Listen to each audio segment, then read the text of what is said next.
Teaching field से related दूसरी सामाजिक कुरीति की हम बात करते हैं जो काफ़ी फैल रहा है, जिससे एजुकेशन सिस्टम और बच्चों और टीचर के सभी के लिए बहुत हानिकारक है। इसमें बहुत सारे पोस्ट सोशल मीडिया पे ऐसे मिल जाते हैं जिसमें कुछ टीचिंग फैकल्टी ऐसी होती है जिनके प्रति कह सकते हो मैनेजमेंट का या डायरेक्टर उनको ज़्यादा रिस्पेक्ट देते हैं, तो वो जो सीनियर फैकल्टी होती है वो अपने जूनियर फैकल्टी की सारी कमियां ही निकालने लगती है। एक गुरु इसलिए नहीं बनता कि हमें कमियां निकालनी है। कमियां तो माँ बाप संसार बहुत है उंगली उठाने के लिए, कमियां निकालने वाले इस दुनिया में बहुत है। कम से कम आप गुरु में आप सुधार करने के लिए जाइए।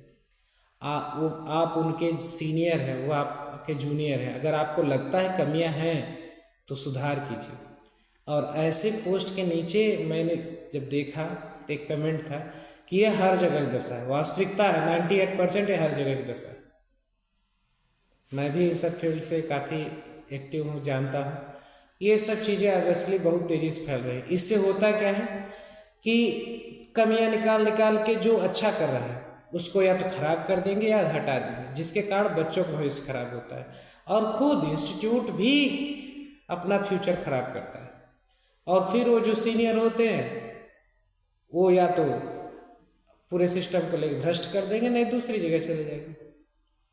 तो ऐसे में सभी को सतर्क रहने की जरूरत है। बच्चों को भी समझिए कि हमारा वास्तविकता में अच्छा कौन चाहता है और हमारे लिए भलाई क्या है। उसमें रेटिंग वाला सिस्टम लगा के एक अगर कोई टीचर आपको सीरियस करके पढ़ाई ओरिएंटेड हमेशा क्वेश्चन सॉल्व कर रहा है तो उसे बर्डन न समझिए।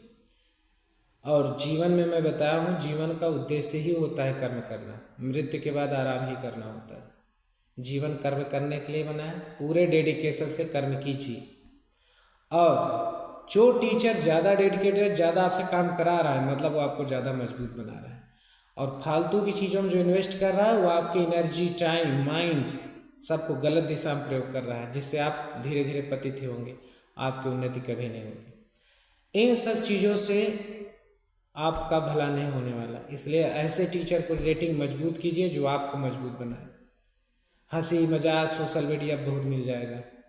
और टीचर से भी मेरा विनम्र निवेदन है कि आप समाज के ऐसे पहलू हैं जो कमियां दिखाने के लिए नहीं बने हैं, कमियां सुधारने के लिए बने हैं। चाहे वो बच्चों में हो, सिस्टम में हो या एक जूनियर टीचर में हो। और वास्तविकता यह है कि अगर आज जो आप कमियां एक जूनियर टीचर की निकाल रहे हो, दिखा के मार्केटिंग करके अपने आप को सागर मैं बहुत महान हूँ, बहुत टैलेंटेड हूँ, ज्ञान का तो अंत ही नहीं है। और साइंस के किसी एक सब्जेक्ट, इंजीनियरिंग, मेडिकल पढ़ के आप इतने विद्वान हो, उस फील्ड में भी टोटल नहीं जानते। साइंस जो डिस्कवरी करता है वो भी अभी 100% कफेगा ऐसा ही होता है। कल को एक नई डिस्कवरी आएगी, वो भी कंसेप्ट बदल जाएंगे जो आप सीखे हैं। तो इतना महानता दिखाने की जरूरत नहीं है। महानता कमी निकालने में नहीं होती, महानता होती है कमी दूर करने में। चाहे समाज की कमी हो, बच्चों में कमी हो, अपने जूनियर में कमी हो, अब इवन अपने सीनियर में भी अगर आपको कमी दिखती है तो कमी निकालने के लिए नहीं है, उसको इम्प्रूव कीजिए, साथ मिलिए। लड़के केवल हम अपना विनाश कर सकते हैं, साथ मिलके काम करके हम अच्छा कर सकते हैं। और जिस दिन आप ये करेंगे, अपने सीनियर, अपने स्टूडेंट्स और मैनेजमेंट की निगाह में भी अच्छे बनेंगे। और हम जिस चीज़ के लिए हायर किए गए उस पर ध्यान दें, ज़्यादा बेटर होगा। कुछ जगह ऐसे होते हैं कि लगता है कि मैनेजमेंट मूर्ख है या डायरेक्टर या जो मैनेजर है, हम उनको अच्छा बताएंगे या हमेशा अच्छा करेंगे, इन सब की कमियाँ निकाल के हमारे ऊपर खुश होंगे। ऐसा कुछ नहीं होता। आप बुक पढ़ना सीखो, मैनेजमेंट वो संभालता है अगर अच्छा है। जो इंसान की फितरत पढ़ना सीखा होता है उसे बहुत अच्छे से पता होता है क्या अच्छा है क्या खराब। हाँ, अगर वो नहीं जानता तो पक्का उसका इंस्टीट्यूट एक दिन जरूर बंद होगा। क्योंकि कुछ न कुछ लोग समाज में, सभी इतने अच्छे गुरु नहीं बनना चाहते, कुछ ज़्यादातर लोग मजबूरी में टीचर बने। और मैं कभी ये नहीं चाहूँगा कि कोई मजबूरी में टीचर बने, तब वो टीचर बनेगा ही नहीं, गुरु होगा ही नहीं। पैशन के लिए जो बनेगा, मैं समाज को सिखाना चाहता हूँ, या IITs, मेडिकल, UPSC, इन सब में बच्चों को सिलेक्शन देना चाहता हूँ जिससे हमारे देश की मजबूती बढ़े। ये सोच के जो अपने जीवन का त्याग करेगा, उसके लिए डेडिकेटेड रहेगा, वो वास्तव में एक अच्छा गुरु बनेगा, वो हमेशा अच्छा करेगा। और ऐसे टीचर जहाँ भी मिले, चाहे आप बच्चे हो, सीनियर हो, जो भी हो, उनका सम्मान कीजिए। मैं इवन देखा हूँ कभी कभी जब कोई टीचर किसी को डांट देता है या पनिशमेंट दे देता है, बच्चे नाराज़ हो जाते हैं। मुझे बच्चे इस चीज़ को समझने की कोशिश करिए।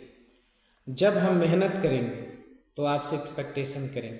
टीचरों का भी यही हाल होता है, मेहनत करता है तो आपसे कुछ एक्सपेक्टेशन होती है।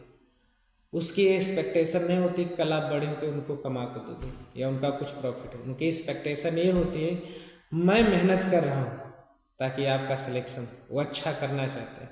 इसके अगर इस रास्ते में आप उनका साथ दीजिए, नहीं दे पाते, पनिशमेंट दे रहे तो अच्छा है, कम से कम लाइफ में कोई मिला जो आपको वास्तव में आपको अच्छा बनाना चाहता है। नहीं तो जिस दिन ज़िंदगी शुरू होगी ना, उस दिन पूरी ज़िंदगी में ऐसे लोग मिलेंगे कि बस किसी तरह आप किस तरह से किस परिस्थिति में है कोई पूछने वाला नहीं। जो पाएगा आपको इस्तेमाल करेगा, शोषण करेगा। जिस लेवल तक पॉसिबल रहेगा आपको इस्तेमाल करेगा, बेवकूफ़ बनाए रखेगा, शोषण करता रहेगा, कहीं भी रहे। केवल एक अच्छा गुरु अगर मिल गया है, कर रहा है, तो आप बहुत खुशकिस्मत हैं, उसका सम्मान करिए और सीखिए। और आप भी टीचिंग करके देखिए, आप अपने छोटे बच्चे जूनियर्स को कुछ सिखा के देखिए। अगर आप वास्तव में सिखाएंगे, एक दो बार के बाद अगर सिखाने के बाद बार बार मिस्टेक करेगा तो गुस्सा आएगा। तो यही चीज़ इमेजिन करिए कि अगर कोई वास्तव में सिखाना चाहेगा तो उसको गुस्सा आएगा, क्योंकि वो मेहनत कर रहा है, एक्सपेक्टेशन है हमसे। और आप अगर नहीं कर सकते तो आप वो अभी छोड़ दीजिए। अगर आपकी क्षमता नहीं है तो फालतू टाइम, पैसा, उम्र वेस्ट करने कोई मतलब नहीं। आप उन चीज़ों को करिए जिसमें आप मजबूत हैं। और कोई कह दे कि आप ये बन के दिखाइए तो ये बनने के चक्कर में मत पड़िए। आप अपने अंदर देखिए, मैं किन चीज़ों में मजबूत हूँ, जिसमें मैं सबसे बेस्ट हूँ, वो फील्ड चुनिए। आप हमेशा उस फील्ड में महान इंसान बनेंगे। उस फील्ड को मत चुनिए, कोई कह दे तो सर फोड़ना शुरू कर दीजिए, उससे कुछ नहीं होगा। जो आपकी योग्यताएं हैं उसे भी समाज नहीं जान पाएगा। सबके अलग अलग पहलू हैं, अलग अलग सोचने का स्तर है, अलग अलग योग्यताएं हैं। अपनी योग्यता को समझ के उसके हिसाब से कार्य करिए। भगवान सबको यूनिक बनाए, उनकी जितने भी निर्माण है सब में कुछ न कुछ विशेषताएं हैं। आप अपनी विशेषताओं का इस्तेमाल करिए और उद्देश्य, एक उत्तम उद्देश्य रखिए। आप जो भी कर्म करेंगे वो समाज के लिए उत्तम और लाभकारी होगा। उम्मीद करते हैं आप लोग समझ पाए होंगे। अब टीचर का एक दूसरे के साथ टीचर सम्मान करें, बच्चे भी टीचर का सम्मान करें और जो अच्छा करना चाहता है उनका सहयोग करें। जय श्री राम।